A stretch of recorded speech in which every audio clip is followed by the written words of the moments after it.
Ready to hit a pool session with me? Coming through to Strongtown. We're going to hit a crazy workout. Param from Strongtown has given me a new thing to try, Mind Bender. So this is not enough water though for a pre-workout. You want to be really properly hydrated if you're going to have a pre-workout. So I'm going to get some more water. Here we go, half a litre. That's a reasonable amount to be pre-workouting with. We don't dry scoop here. We actually know how pre-workout works.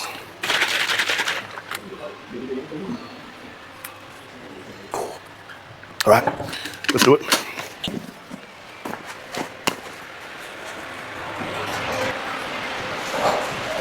I like to start most of my back warm-ups with just some body weight chins and then a little bit of stretching, loosen everything out. You want to focus more on the thickness. You do your rows, you want to focus more on width. You do your pull down. So first thing first, let's get hydrated. So the key to a good performing workout and a well-growing muscles is good hydration. So I start every workout with adding a little bit of enhanced pump to my water. All right, first warm-up set. Here we go.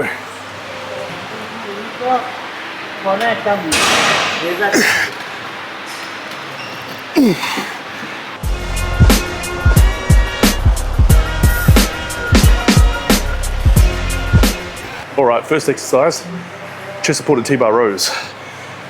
Stability and power. So I'm always, first thing you do when you get on, I like to get on with no weight, just see how it feels. I can already tell that these handles are too close for me.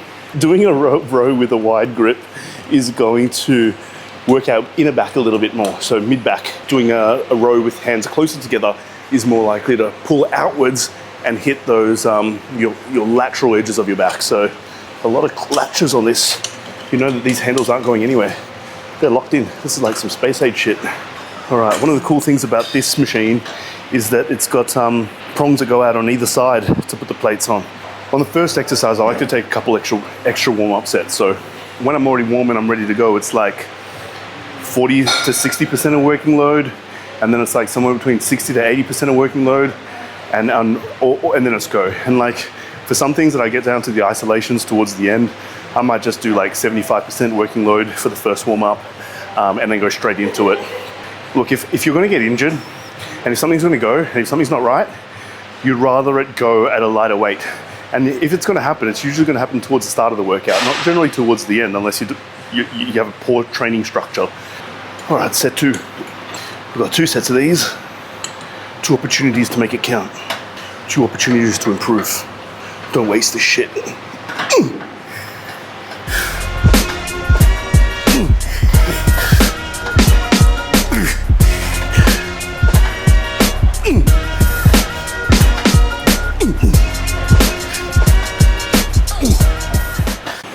The downside to being strong is you now spend half your workout putting your weights away. Burn for extra calories. It means I get to eat more. You want to set up so that you start from the most stretched position possible without having to get too far out of your startup position to get there. If I pull this up and sit here, I'm fully stretched. That weight's not touching the bottom. But if there's no reason for me to be here, I'm just, because that means for my work sets, when the weight's loaded up, I would have to be reaching really far forward and pulling it back before every set. That's a little bit of energy that could be worth getting an extra rep out. So this is one of the most unique back movements I've done, where the row is, it's almost like a continuous pull down low. So, but with pronated grip instead of a supinated grip, as you pull that weight back, you're going to feel it really crunch through your lower lats as well. So gym's pretty quiet. Maybe I'll whip the shirt off so you can actually see which part's contracting. For science, of course. So as I pull this elbow back, pay attention to the extension of my chest and that retraction of the elbows. You see that lower lat really contracted pulls. I'd be curious to see how this looks too.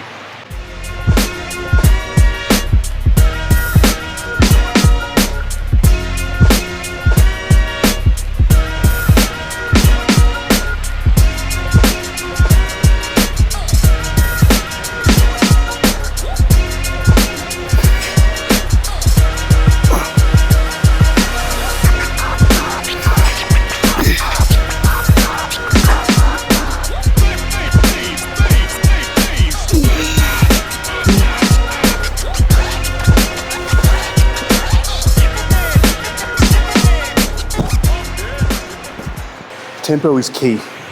So, especially for training back, I see too many guys these days with rubbish backs, trying to do all this sort of like fancy one-handed stuff.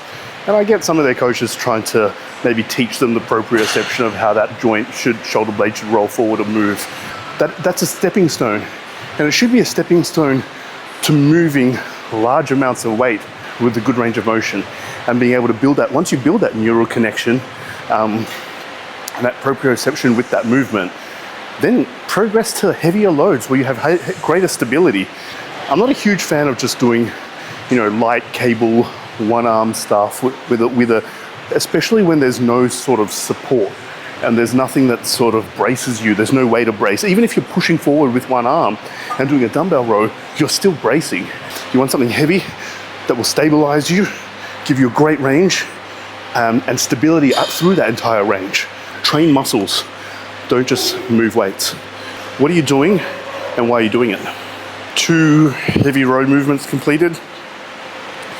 We'll do 3 pull down variations and go back to a 1-arm dumbbell row. Then we'll finish off with a little bit of biceps. So with these, I'm prioritizing my lower back. So I'm gonna start with close grip, supinated grip. Then I'll go to a neutral shoulder width grip. And then I'll go back to a pronated wide grip. Get Terry's.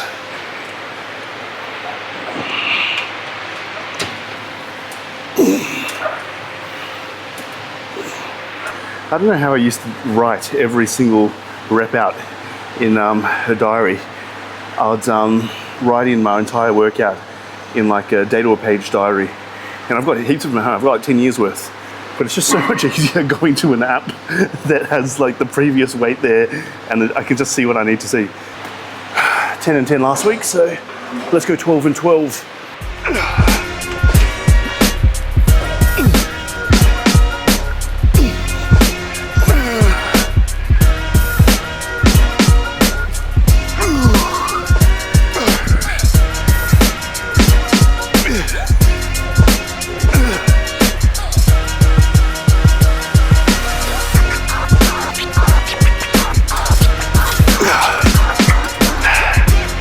That was 12. Thought I'd be cheeky and go for 15. 13. Now we have a minute 55 until we go again. In my growth phase, in between sets, I just sit here. When I'm dieting and I've got a step target, 12,000, 14, 15,000. I'll be getting up between sets. Just having a little walk here, a little walk there. Now I'm in fat boy lazy mode. Good thing about training with a timer, setting a timer between your sets, is it's a variable that will affect training performance.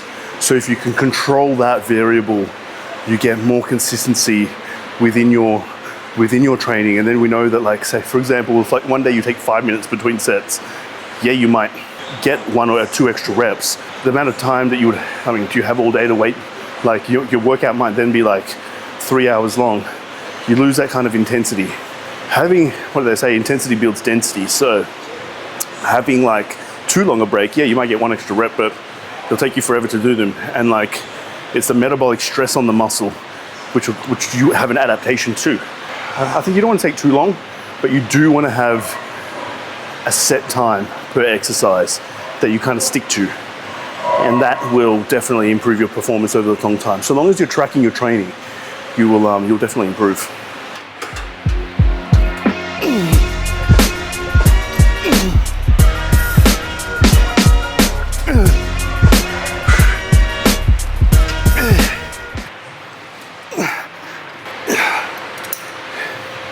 All right, so we've gone 2 sets close, 2 sets neutral, now we got 2 sets wide. When you're just starting out and you're just starting to grow a back, you probably only need to do the neutral. As you get bigger, you have greater range of muscle to work with, and you can, if you only train through a narrow range as you get wider, then it kind of makes a difference. But for most guys, just either this wide or maybe a little slightly wider. And then when you start to see those sort of slightly weaker points, then yeah, add in the exercise to fill that space.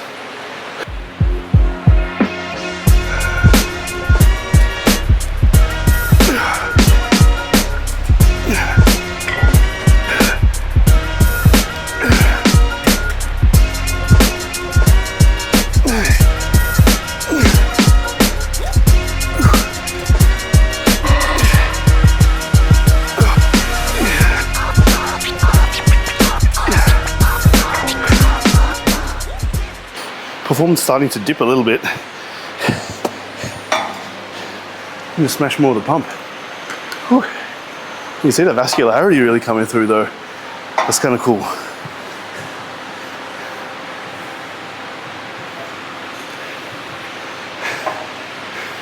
I really feel this off season, I'm getting a lot thicker, especially like through the forearms, staying lean through the last growth phase, being able to diet to a new level of conditioning in this last mini cut.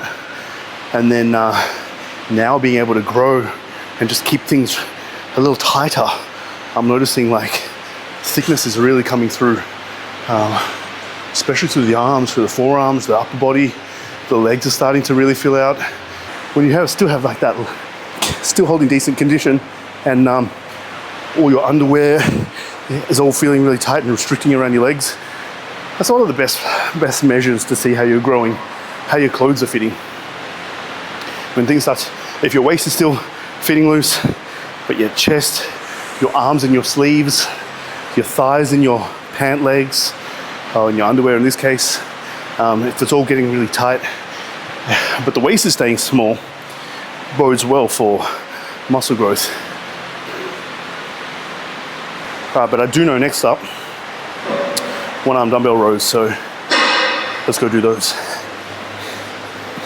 So when you set up for a single arm row, before you really get too excited with the whole rowing and pulling part, take a few extra seconds to get stability right, get that back leg really planted on the diagonal, so you can really harper up against that. And front knee planted, nice and tight onto that bench. Feels good. This is a nice exercise I like to put in towards the end. Either this or a seated low cable row. After you've done all your really heavy work, getting a little bit of rhomboid, get your teres in there, some rear delts, and a little bit of stretch on the lats. With this is pretty good too, so hitting things from different angles is always good. And I will do this instead of like a close grip cable row where you're pulling through here. This is a nice alternative, and it allows me to get that rotation through my spine too while I'm pulling, which is a variation that you don't get when you're just moving back and forth with the cable. But it's still doing better, much better than doing some chest supported single arm and rowing that way, because you can actually push with the opposite. You get way more stability throughout a greater range. Let's get this.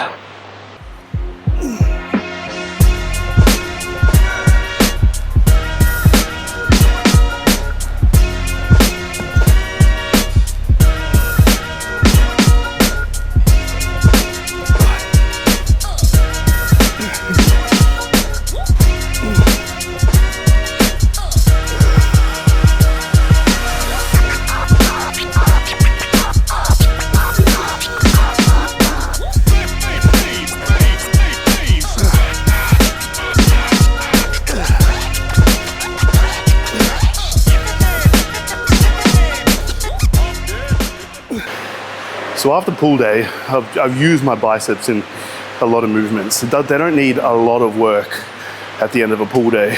Biceps have already been hit with all the pulling movements that we've been doing. So just a little bit to actually focus on the full range. But if you've noticed, I've just been pulling through this range. We haven't done anything that has like a bit of a twist. We haven't pulled anything from back there. So we'll get the biceps in a few variation of different movements. I like to actually we're just going to start with some good old-fashioned preacher curls. Get them pumped. Look, if you're wearing a sleeveless or a singlet, you don't want to be that guy using the preacher curl without a towel, because that's just nasty. The key is you really want to have it high enough that you can hunch over it and keep your elbows in line with the pivot bar. So here we see the pivot bar there. So I need to sit higher so that I can stay in line with this. This isn't one that I'm going to have to really hunch over, because if I do that, now my elbow is not in line with the pivot. Yeah,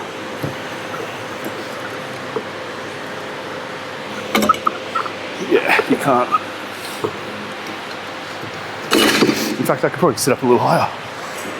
You'll notice that I'm not doing free weight bicep stuff after training back. Just jumping in nice and easy on machines, letting them sort out the stability for me.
All right.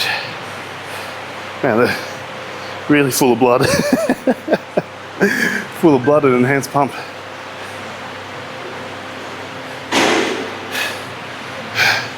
When your bicep veins have bicep veins. All right, we'll pack this up. And on to the next. Let's reach into my bag of tricks. You ever get like accustomed to your own handle and then you don't want to use any other handle? Maybe I'm just a fussy old man stuck in my ways.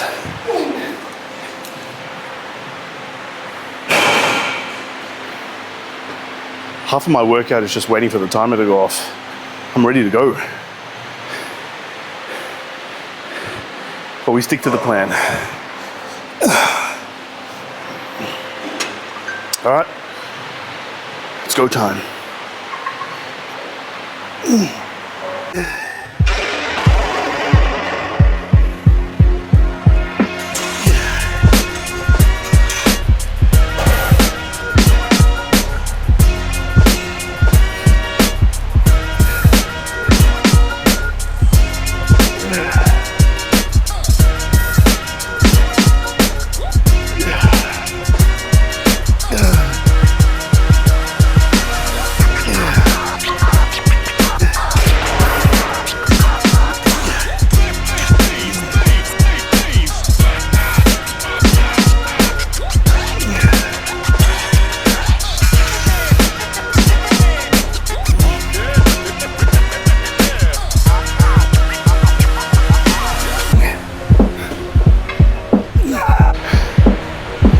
All right.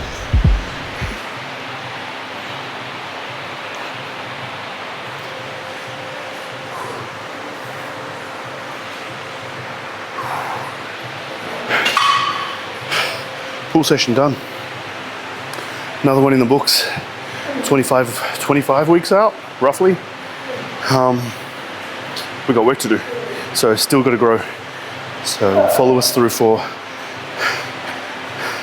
another month or so, maybe 6 weeks of growing, and then time to get properly shredded. Like properly shredded. Until next time, stick to your diet, do your steps, hit your fluids, complete your physique.